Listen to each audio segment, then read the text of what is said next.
வணக்கம். ஓம் நமோ நாராயணா. உங்கள் activation astrologer KR Govindaraju பேசுறேன். நவகிரகங்களை பத்தி தொடர்ந்து சனி பயிற்சி, குரு பயிற்சி, ராகு கேது பயிற்சி நம்ம தொடர்ந்து பார்க்கிறோம். இந்த 3 கிரக பயிற்சியோடு சேர்த்து கிரகங்கள் எந்தெந்த இடத்துல இருக்கு அப்படிங்கறதையும் நான் சொல்லிடுறேன். அதுக்கப்புறம் அந்த பலன்களை பத்தியும் கிரகங்களுடைய தோஷங்களை பத்தி தொடர்ந்து நம்ம பேசலாம்.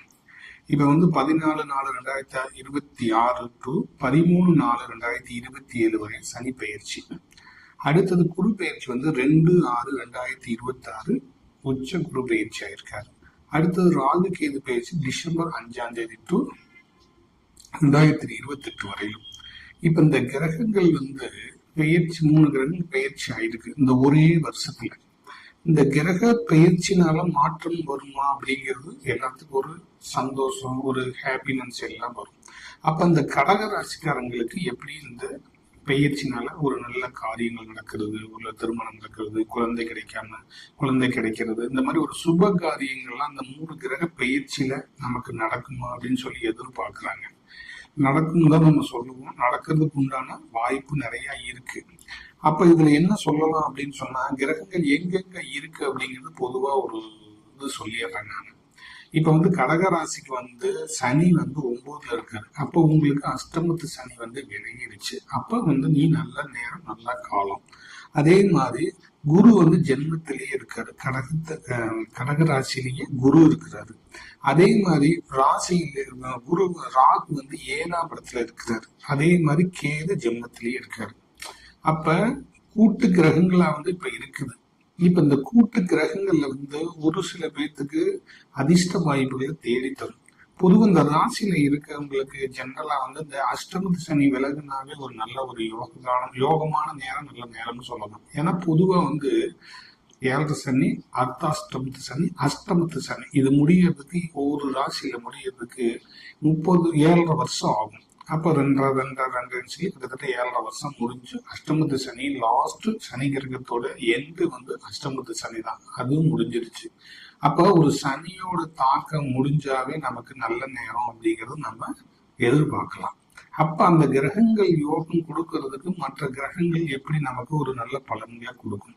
இப்ப உங்களுக்கு ஜாதகம் இருந்தாலும் பரவாயில்ல, ஜாதகம் இல்லைனாலும் பரவாயில்ல, ஜாதகம் வச்சிருந்தாலும் பரவாயில்ல, நான் சொல்லக்கூடிய கருத்துக்களை நீங்க வாங்கினீங்கன்னா உங்களுக்கு ஒரு சரியான ஒரு நல்ல ஒரு வழி கிடைக்கும்.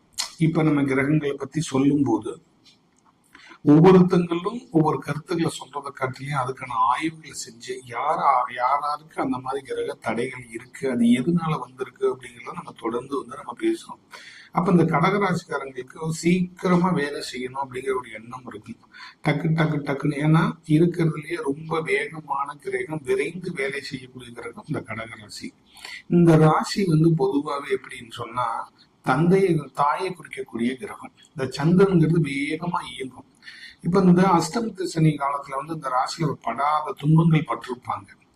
அதே மாதிரி சந்திரன் வீடு கடகத்துல சனி வந்தாலும் சனியவே மீறி செயல்படக்கூடிய வாய்ப்பு இந்த சந்திரனுக்கு மட்டும்தான் உண்டு. 9 கிரகங்கள்ல அதிக பவர் உள்ள கிரகம் சந்திரன் மட்டும்தான். 8 கிரகங்களையும் ஆளுமை பண்ணி கண்ட்ரோல்ல கொண்டு வரக்கூடிய கிரகம் சந்திரன் மட்டும்தான். அப்ப இந்த கடகராசியில இருக்கிறவங்களுக்கு சந்திரன் அந்த வீட்டுக்கு உண்டான சந்திரன் நல்ல பலமா பாசிட்டிவா இருக்குது அப்படின்னு சொன்னா அவங்களுக்கு அதிர்ஷ்டசாலின்னு நம்ம சொல்லுவோம். எப்படின்னு சொல்றோம் அப்படின்னா அந்தந்த கிரகங்கள் அந்தந்த வீட்டுல பாசிட்டிவா இருக்கணும். இப்ப பொதுவா இந்த கர்மா கிரகங்கள் சாபத்தை குறிக்கிறது 2 தான். அப்ப இந்த சாபம் நம்ம சொல்லிக்கிட்டே வர்றோம். அப்ப சாபத்துக்குரிய கிடையாது எதுன்னா இந்த காலத்துல அஷ்டமி ரொம்ப சிரமப்பட்டிருப்பாங்க. எதனால அப்படின்னு சொன்னா சனியும் சாபத்தை குறிக்கக்கூடிய கிரகம், சந்திரனும் சாபத்தை குறிக்கக்கூடிய கிரகம். அந்த இடத்துல 8ல வரும்போது அவங்களுக்கு துன்பங்கிறது அவங்களுக்கு கேட்டா தெரியும்.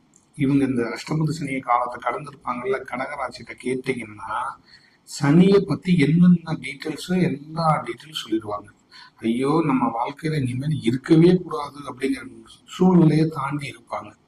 இப்பதான் அந்த சனி கொஞ்சம் விலகி கொஞ்சம் அப்படியே அதுல இருந்து 9ஆம் இடத்துக்கு மாறும்போது ஒரு நல்ல ஒரு சின்ன சின்ன என்ன சொல்லணும்னா, நம்ம வெளியில இருந்து போயிட்டு வந்துட்டு ஒரு அழுக்கோட இருக்கிறோம், சட்ட துணிகள்லாம் கழட்டி போட்டு குளிச்சா ஃப்ரெஷ் ஆகுற மாதிரி இப்ப கொஞ்சம் ஒரு கிளீரன்ஸுக்கு வந்துருவாங்க.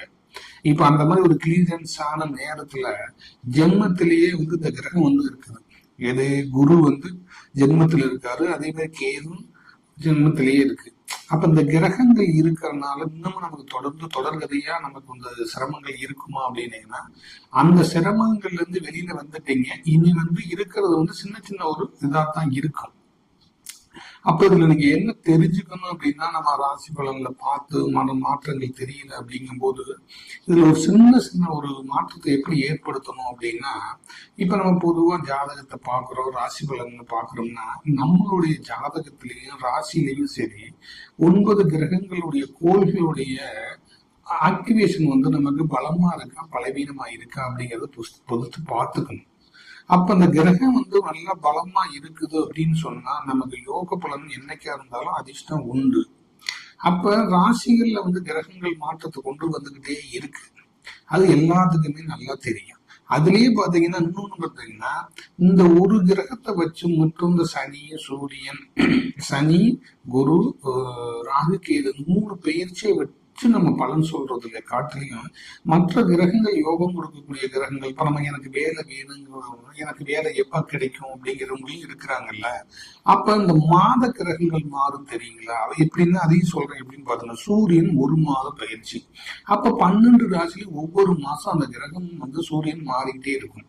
அப்ப மாறும்போது அவங்க ஜாதகத்திலயும் சரி அவங்க ராசியிலயும் சரி சூரியன் அப்படி மாறும்போது சூரியன் சந்திரனுடைய வீட்டுல இருக்கும்போது சூரியனும் சந்திரனும் சேரும்போது சூரியனும் சந்திர கிரகமும் சேரும்போது அவங்களுக்கு அரசு வேலை கிடைக்கும். அப்ப மாசத்துக்கு ஒருக்கு அந்த கிரகம் 12 ராசியிலும் வரும் சூரியன். அப்படி மாறும்போது அவங்களுக்கு ஒரு மாற்றத்தை ஏற்படுத்திடும். அப்ப அந்த மாற்றம் ஏற்படுத்துறதுக்கு முன்னாடியே நம்ம ஜாதகத்துல இந்த மாதிரி கிரகங்களுடைய தடைகள் சாபங்கள் தோஷங்கள் கிரக தடைகள் இல்லாம இருக்கும்போது இந்த 1 மாச கிரகத்துல மாறுது பாத்தீங்களா, அப்ப டக்குன்னு நமக்கு ஒரு லிஃப்ட் கிடைச்சிடும். இந்த கிரகங்களுடைய இணைவு, அதுக்கு பேரு இணைவுன்னு சொல்லலாம். அப்ப மாசம் மாசம் இந்த கிரகம் மாறுது. அதே மாதிரிதான் உங்களுக்கு சந்திரன் வந்து 2.25 நாள் தான் ஒரு ராசியில இருக்கும். சந்திரனுடைய பயிற்சி 2.25 நாள் தான் அந்த ராசியில இருக்கும். அப்ப அந்த 2.25 நாள்லயும் நம்ம அந்த கிரகங்கள் நமக்கு சாபங்களுடைய தொடர்போ மற்ற கிரகங்களுடைய தடைகளே இருந்தாலும் நமக்கு நெகட்டிவ் பிளானட்டுங்கிறது வந்து அந்த சாபம் இருக்கும்போது தான் நமக்கு டிஸ்டர்பன்ஸ் வரும். அப்ப நான் சொல்லியிருக்கிறேன்னா, சூரியனும் சந்திரனும் சனியும் 3மே சாபத்துக்குரிய கிரகங்கள்.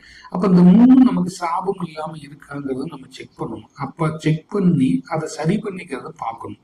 அப்படி ஒவ்வொரு கிரகத்தையுமா நான் சொல்றேன். அடுத்தது வந்து செவ்வாய் கிரகம் 1.5 மாசம் ஒவ்வொரு ராசிலையும் இருக்கும். இப்ப நான் சொல்ற கிரகம் எல்லாம் ஒவ்வொரு ராசிலையும் ஒவ்வொரு மாசம் தான் இருக்கும், ஃபுல்லா இருக்காது. அப்ப இந்த மற்ற கிரகங்கள் கிரக பயிற்சிகள் மாறும்போது இந்த கிரகங்கள் அங்க போய் சப்போர்ட் பண்ணும்.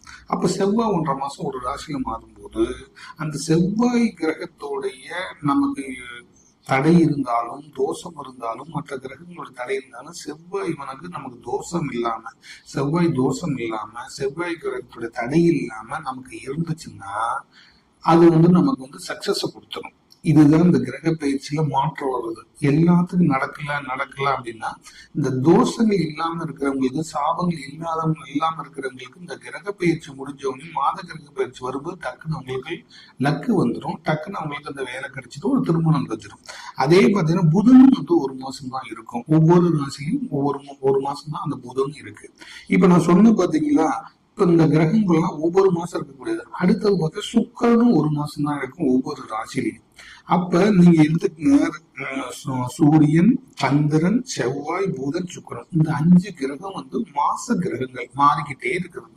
இப்படி இருக்கும்போது நமக்கான தடைகள் தாமதங்கள் இருந்தாலும் இந்த கிரகங்கள் பயிற்சியாகும் போது ஒவ்வொரு ராசியில இருக்கும்போது அந்த கிரக இணைவுகள் வரும்போது நமக்கு யோகத்தை கொடுக்கும். அப்ப பொதுவா நம்ம என்ன தெரிஞ்சுக்கணும்னா, நம்ம கிரகங்கள் வந்து நமக்கு வந்து தோஷம் கிரக தோஷம் இல்லாம கிரகங்கள் தடை இல்லாம சாபங்கள் இல்லாம இருக்குதா அப்படிங்கறத நம்ம செக் பண்ணிக்கிட்டோம்னா, அந்த மாதிரி இருந்துச்சுன்னா அதை நம்ம சரி பண்ணிட்டோம்னா நமக்கு எப்ப வேணாலும் கிரகங்கள் அதிர்ஷ்டத்தை கொடுக்கும். அதை நீங்க நல்லா தெரிஞ்சுக்கணும். அப்ப நம்ம தொடர்ந்து வந்து சின்ன சின்ன ஒரு டிப்ஸா வந்து லைவ்ல வந்து கிரகங்களை பத்தி கிரக பயிற்சிகளை பத்தி நிறைய சொல்லிக்கிட்டே வரும்போது நீங்க புரியுற மாதிரி நம்ம அந்த லைவ்ல வந்து இந்த கிரக பயிற்சியை பத்தி சொல்லியிருக்கேன். இந்த 3 கிரகங்களையும் சேர்த்து பொதுவா நம்ம அந்த மாதிரி சொல்லிட்டு இருக்கோம். இப்படி ஜாதகத்துல ஒவ்வொரு ஜாதகத்திலையும் இந்த மாதிரி கிரகங்களுடைய தடைகள் தாமதங்கள் இருந்தா அதை நம்ம வந்து சரி பண்ணி ஆக்டிவேஷன் பண்ணும்போது அது அவங்களுக்கு சக்சஸ் கொடுக்கும். அதனாலதான் நம்ம வந்து கிரகங்களை பத்தி நம்ம தொடர்ந்து வந்து பேசிக்கிட்டே வந்துட்டு இருக்கிறோம். சரிங்களா? இப்ப சப்போஸ் வந்து இப்ப நீங்க பாக்குற நேயர்கள் வந்து உங்களுக்கு பிடிச்சிருந்தா லைக் பண்ணுங்க, ஷேர் பண்ணுங்க. தொடர்ந்து என்னுடைய வீடியோ பாருங்க. அடுத்த வீடியோல சந்திப்போம். நன்றி நேயர்களே, வணக்கம்.